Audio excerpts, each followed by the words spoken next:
We start this little walk from the bottom of Chris Archer's garage. As we walk along, we can see that the houses on the left, which is Churchfields, the gardens are quite high up, so they have to have retaining walls. Lots of them are built out of this breeze block, which doesn't look particularly attractive, but it does the job they wanted it to do.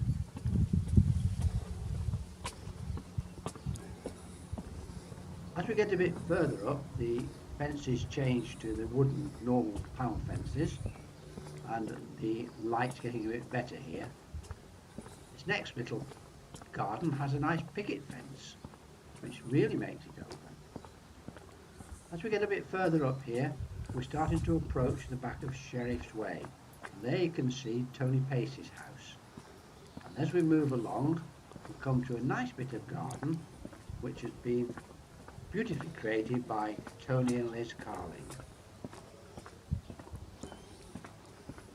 As we approach the silver birch tree, we're going to look backwards, and as we look backwards we'll see Tony and Liz's house. Here it is. Our gate's there, and the fence edge on the right is the one from our bungalow. There's the finger post that I put in several years ago now, and it became invisible. But we cut the hole back recently, and now it can be seen. At this point I was overtaken by a chap with a dog.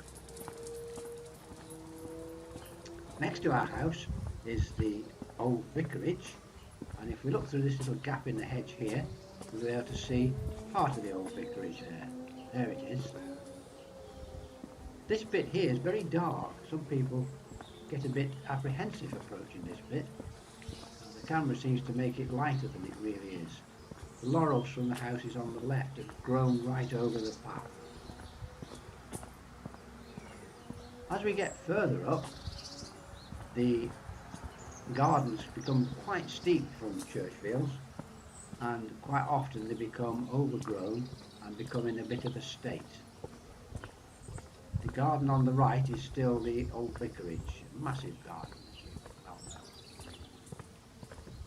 As we come towards the end of this little path, Usulwell Street as it's called,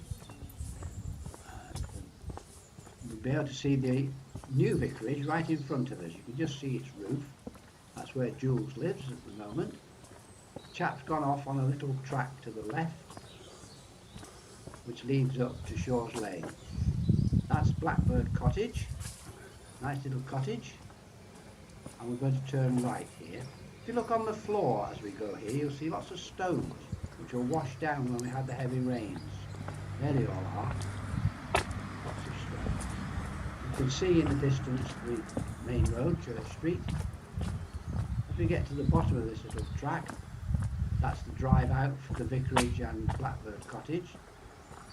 There's Holy Trinity and the wash pit in front of us.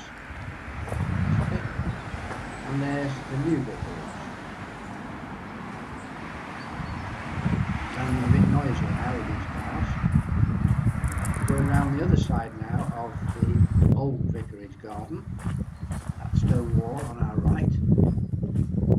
And as we come towards the end of this little drive, you'll see the Remembrance Cross for the soldiers and other servicemen who died, and over there a good view of Holy Trinity.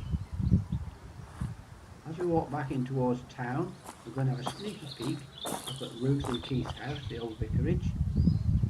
That's divided into three now. Ruth and Keith live at the front, and then we've got people living in the other part. Nice bench there for you to have a rest on. In the distance, the far distance, you can see a red house, red brick house. That's Phil's, Phil Baskerville. He lives there.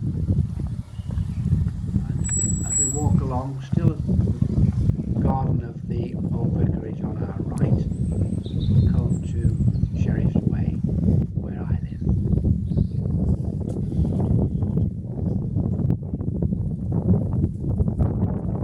Sounding a bit